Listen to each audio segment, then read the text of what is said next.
নমস্কার আমার প্রিয় ইউটিউব পরিবার, তোমরা সবাই কেমন আছো? আশা করছি তোমরা সবাই অনেক ভালো আছো, সুস্থ আছো। আমিও ভালো আছি। আমি সুপ্রিয়া, আমি তোমাদের সবাইকে আমন্ত্রণ জানাই নাসিকের ঘরকন্যার আরেকটি নতুন ব্লগে। যে প্রান্ত থেকে আমার ভিডিওটি, আমার ব্লগটি দেখছো, আশা করছি তোমরাও সবাই অনেক ভালো আছো। এখন বাজে সকাল 8:30। আমার বড় মেয়েটি রীতিমতো নির্দিষ্ট সময় চলে গেছে স্কুলে, কিন্তু ছোটো মেয়েটি যেতে পারিনি। কেন কি, কালকের থেকে ওর প্রচণ্ড শরীর খারাপ, কাশি হচ্ছে, তার সাথে সাথে বমিও হচ্ছে। স্কুল থেকে ওই জন্য ওকে নিয়ে আসা হয়েছিল।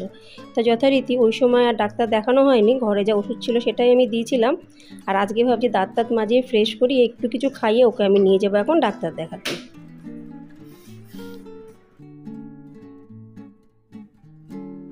ওই জন্য কথায় আছে বন্ধুরা, মানুষের জীবনে কোন সময় কি ঘটে যাবে কেউ কিন্তু বোঝে না। আর যেহেতু আমরা নিজেদের পরিবারের থেকে হাজার হাজার মাইল দূরে থাকি, ওই জন্য কিন্তু আমরা তাদের অভাবটা বেশি বুঝি। জানি না তারা আমাদের অভাবটা বোঝে কি না। দেখো, এখন আমার এই ছোটো মেয়েটিকে আমার সব কিছু করতে হবে। আমি কিন্তু সেই কানারাতে উঠেছি, কর্তামশাইকে খাবার বানিয়ে দিয়েছি, নিয়ে অফিস চলে গেছে। বড় মেয়েটিকে খাবার বানিয়ে দিয়েছি, সে স্কুলে নিয়ে চলে গেছে। ছোটো মেয়েটির জন্য আলাদা খাবার করলাম, কেন কি ওর শরীরটা খারাপ, আর যেহেতু বমি করেছে ওর জন্য পাতলা একটা বানালাম। মানে বুঝতেই পারছো তাহলে কতটা পরিমাণে আমাকে ভেবেচিন্তে সব কিছু করতে হয়।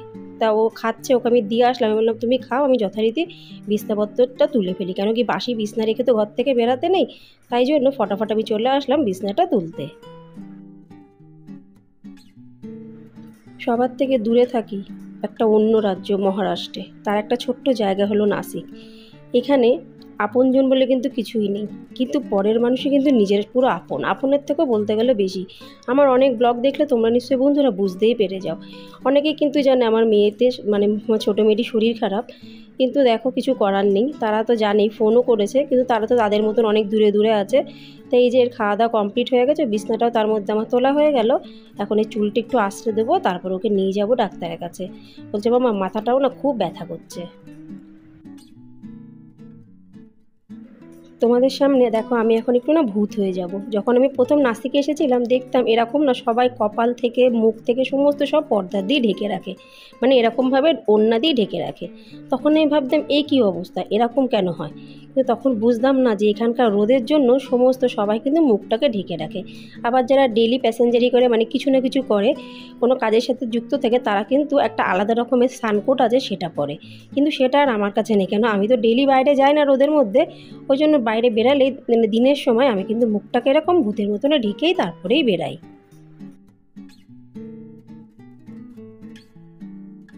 আগে প্রথমে আমি এই ওড়নাটাকে ঠিকঠাকভাবে বাঁধতেই পারতাম না মুখে, কিন্তু এখন কিন্তু বেশ শিখে গেছি। তা কেমন লাগছে আমাকে অবশ্যই কমেন্টসে জানিও। আর এখন যাব ডাক্তারের কাছে। তা ডাক্তার কাছে যাওয়ার জন্য এখানে না কোনো বাহন নেই, মানে অটো, ট্রাম, বাস তো নেই। এই জন্য হেঁটে হেঁটে আমাকে যেতে হবে মোটামুটি 20 থেকে 25 মিনিটের একটা রাস্তা, সেই রাস্তা ধরে। দেখতেই পাচ্ছ রাস্তাটা এরকমই। আর রাস্তার দুই পাশ দিয়ে কিন্তু গাড়ি যাচ্ছে, মানে মোটামুটি বুঝতেই পারছো হেঁটে হেঁটেই কিন্তু আমাকে যেতে হবে। আর হেঁটে হেঁটে আসতে হবে, কারণ যেখানে ডাক্তারখানা সেখানে কিন্তু কোনো যানবাহন যায় না, এরকম পাড়ার গলি দিয়ে কিন্তু যেতে হয়। আর যেতে যেতে দেখো তোমাদের একটা জায়গা দেখাচ্ছি, এখানে ঠাকুরের মূর্তি তৈরি করে, মানে আমরা যেরকম বাংলাতে বলি যেটা কুমোরটুলি, ঠিক সেই জায়গাটা। গণেশের মূর্তিগুলো কিন্তু, মানে পুরনো গণেশ ঠাকুরের মূর্তিগুলো কিন্তু এখানে পুরো ভরা। আরও ভেতরের দিকে কিন্তু অনেক মূর্তি আছে। যদি কোনো সময় সেরকম সুযোগ সুবিধা পায়, তোমাদের আমি এই জায়গাটাকে ভালো করে ঘুরিয়ে দেখাবো, তোমাদের কিন্তু বেশ ভালো লাগবে। হাঁটতে হাঁটতে চলে আসলাম হসপিটালে। এসে দেখলাম একটু ভিড় আছে। তা আমাদের নাম্বার এখনও আসেনি, ওই জন্য আমি আমার মেয়েকে নিয়ে এখানে বেশ চেয়ারে বসে পড়লাম। বেশি ভিড় নেই, মানে 2জন পেশেন্ট আছে, তাদের হয়ে গেলে 3য় নাম্বারে আমরা। হেঁটে এসেছি বলে ওর কিন্তু বেশ জল পিপাসা পেয়েছে, ওই জন্য কিন্তু বারবার জল খাচ্ছে। কিন্তু এটা একদমই উচিত না, কারণ রাস্তায় তো বড্ড গরম। আর তার মধ্যে ঘরের ভিতরে যে আসলাম তখন জলটা খেলো, আর আসার সময় ওই দেখো কি কুরকুরে না কি একটা খাচ্ছে। তারপর ওখানে ডাক্তার দেখিয়ে ওষুধপত্র নিয়ে আমরা কিন্তু চলে আসলাম বাড়ির দিকে। বলছে মামা এখানে একটু বসে নি, আর হাঁটতে পারছি না। ওই জন্য ও কিন্তু এখানে একটু বসে নিল। সত্যি বন্ধুরা, ঘরের ভেতরে থাকি বলে রোদ গরমটা কিছুই আমি বুঝতে পারি না। ঘরের থেকে বেরালে যে কী পরিমাণে রোদ্দুর আর তার যে কী তাপ, সেটা কিন্তু আমি একদম ভালো করে বুঝে গেলাম। অনেক দিন পরে আজকে দিনের বেলায় বেরালাম এভাবে হাঁটতে হাঁটতে। ওই জন্য কিন্তু আজকে প্রচুর কষ্ট হয়ে গেছে। এই দেখো মেয়েটি এসেই কিন্তু শুয়ে পড়ছে, বলে মামা আর আমি পাচ্ছি না। কিন্তু কিছু করার নেই, একটু কিছু ওকে খেতে দেবো, তারপর এক এক করে কিন্তু ওকে ওষুধ দিয়ে দেবো। বাইরে থেকে এসে সে কাছাকাছি যায় আর দূরে যায়, আমি কিন্তু এসে আগে হাত মুখ পাটা কিন্তু ধুয়ে ফেলি। আর এটা কিন্তু সবারই উচিত, কেন কি বাইরের ইনফেকশানগুলো আমাদের হাত মুখ পায়ে কিন্তু লেগে থাকে, যেগুলো আমরা চোখে দেখতে পাই না। আর এই অভ্যাসটা কিন্তু সমস্ত সবার করা উচিত, বাচ্চা বড় ছোট সবার। আমারও কিন্তু প্রচণ্ড জল পিপাসা পেয়েছে, কিন্তু জলের পটে জল নেই। যথারীতি জল তো খাবোই, তা ভাবলাম একটু বসে জল খাই, নাহলে তো আমি দাঁড়িয়ে দাঁড়িয়ে রান্নাঘরেই জল খেয়ে নিই। ওই জন্য 1 গ্লাস জল নিয়ে আমি চলে আসলাম আমার মেয়েটির পাশে। আর ওর জন্য সকালেই বানিয়ে রেখে দিয়েছিলাম, সেইটাই আবার খেতে দিলাম। মানে খেতে তো অনেকক্ষণ টাইম লাগবে, একটু একটু করেই খাচ্ছে। আর তার সাথে আমি চালিয়ে দিলাম টিভি, একটু কার্টুন দেখতে দেখতে খেয়ে নেবে, তাহলে তাড়াতাড়ি ওর খাওয়া হয়ে যাবে।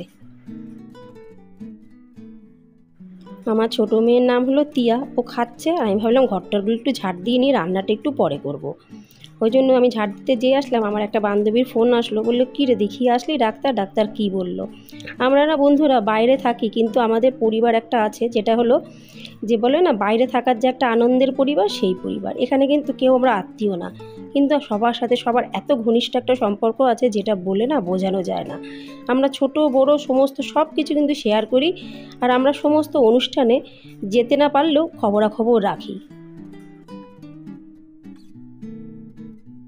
যথারীতি ঘরটা ঝাড় দেওয়া হয়ে গেল, এখনও মুছা হয়নি, পরে মুছবো। আগে আমি চা খেয়ে নিই। চা খেতে খেতে খেতে কিন্তু বান্ধবীটির সাথে কন্টিনিউ কথা বলেই চলেছি। তারপরে কথা বলা শেষ, এবার চলে আসলাম ফাইনালি আমি রান্নাঘরে। ভাবলাম কি করব, বেগুনের একটা শুকনো সবজি করি আর একটা আলুর তরকারি করি, আর তার সাথে একটু হালকা করে ডাল বানিয়ে নেব।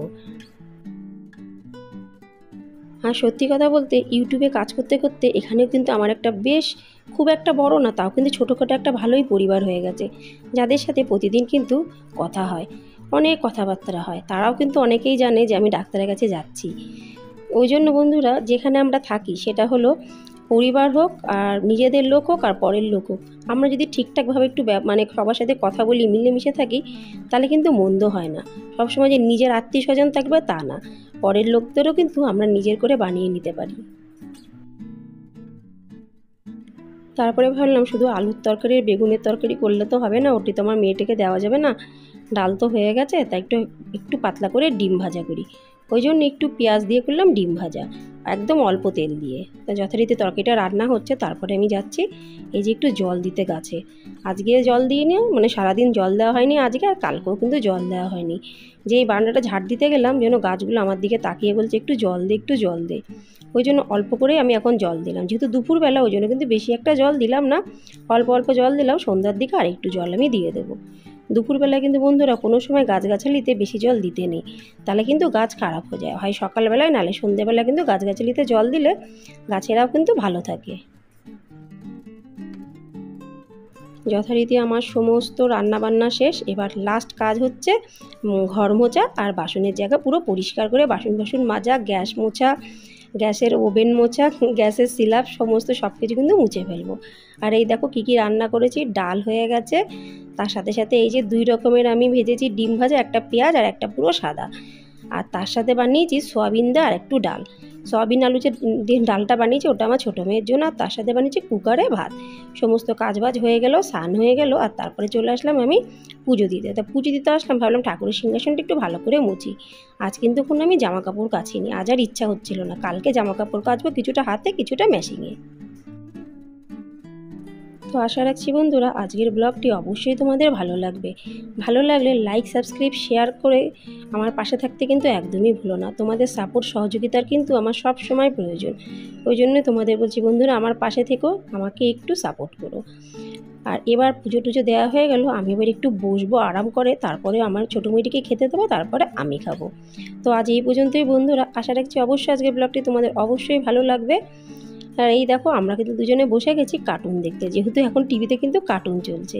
আর তারপরে আমার মেয়েটিকে ভাত দিয়ে দিলাম, একটু ভাতটা মেখে দিচ্ছে, বলছে মামা ভাত আমি এখন খাবো না, কিন্তু না খেলে তো নয়, ওষুধ তো খেতেই হবে। তাহলে আজ এখানেই সমাপ্ত করছি আজকের ব্লগটি, আবার দেখাবে পরবর্তী ব্লগে। ততক্ষণের জন্য নমস্কার বন্ধুরা।